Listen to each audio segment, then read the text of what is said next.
आपने अपने भाषण के दौरान कहा कि आपको राजनीति में कई मौके मिले, तो आप पर आरोप ये भी लगते हैं, मौका परस्ती के आरोप लगते हैं। ये कहा जाता है कि आप कभी एक जगह टिकते नहीं। ये जो तमाम आरोप आप पर लगते हैं, उस पर आप क्या कहेंगे? देखिए, मैंने कभी खुद नहीं निर्णय लिए, परिस्थितियां निर्णय लेती है। जब मैंने भाजपा छोड़ी थी, भाजपा को बचपन से पाला। जब भाजपा को उत्तराखंड में बड़ियों की पार्टी कहती थी, मैं किसी गांव में जाता था, कोई नाम लेने के लिए तैयार नहीं होता था। मैंने स्कूटर से जो है, जहां स्कूटर जा सकता था, सड़कें थी, स्कूटर जाके गांव पैदल घूम के भारतीय जनता पार्टी को उत्तराखंड में खड़ा किया। जो आज जितनी टीम है ये भारतीय जनता पार्टी की उत्तराखंड की, स्वर्गीय शोभन सिंह जीना, देवेंद्र शास्त्री अब इस दुनिया में नहीं रहे, भगत सिंह कोश्यारी जो राजस्थान महाराष्ट्र के राज्यपाल हैं, ये 4-5 गिने लोग थे। और क्योंकि मैं यूनिवर्सिटी से था, इसलिए इनके साथ केवल अकेले होते थे।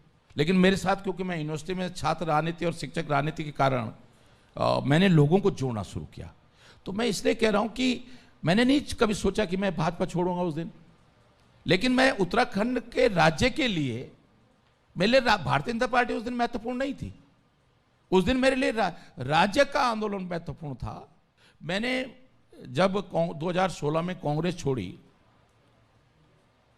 आप विश्वास करोगे नहीं करोगे, मेरे 4 घंटा, कल आपके इसी कार्यक्रम में माने हरीश साहू जी थे, मेरे बड़े भाई हैं, मैं 4 घंटा उनके साथ बैठा।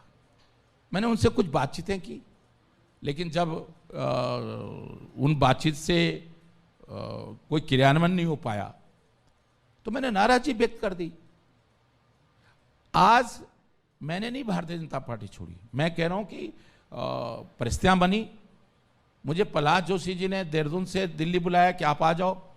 मैं दिल्ली आया, सोशल मीडिया में छप गया। अब सोशल मीडिया मेरी पकड़ तो नहीं है ना सोशल मीडिया में।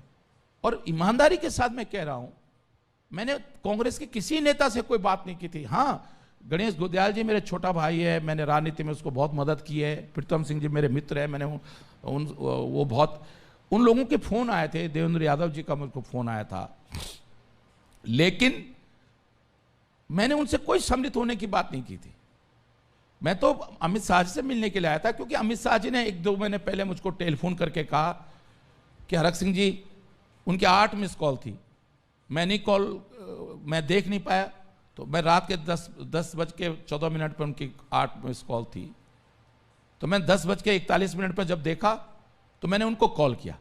तो उन्होंने कहा, होम मिनिस्टर साहब आपसे बात करेंगे। अमित शाह जी ने मुझसे कहा, हरक सिंह जी, तुम्हारी मेरी दोस्ती अंतिम सांस तक रहनी चाहिए। मैंने, जी आपको क्यों शक हो रहा है? मैं अंतिम सांस तक रहूंगा। कहने, यार छोड़ के मत चले जाना। मैंने कहा, बिल्कुल नहीं जाऊंगा। अब मैंने अमित शाह जी को यह वचन दिया था, ये जानते हुए कि उत्तराखंड में भारतीय जनता पार्टी की सरकार नहीं आ रही है, लेकिन मैं दिल्ली से देहरादून से दिल्ली आया। मैं ग्रीन पार्क अपने घर पे गया, मेरे साथ उमेश शर्मा काऊ थे। मैंने कहा, भाई इस समय आराम करो, कल सुबह बहुत देर हो गई है। अनिल बलूनी जी जो हमारे राज्यसभा सदस्य हैं, मीडिया प्रभारी हैं, उनसे फ़ोन पे बात हुई। मैंने कहा, भाई साहब मैं सुबह मिलने के लिए आऊँगा।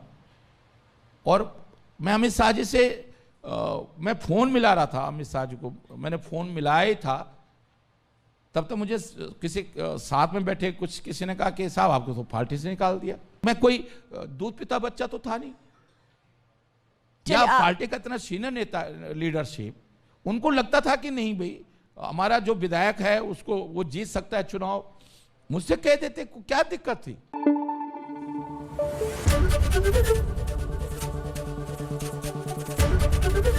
एबीपी न्यूज आपको रखे आगे।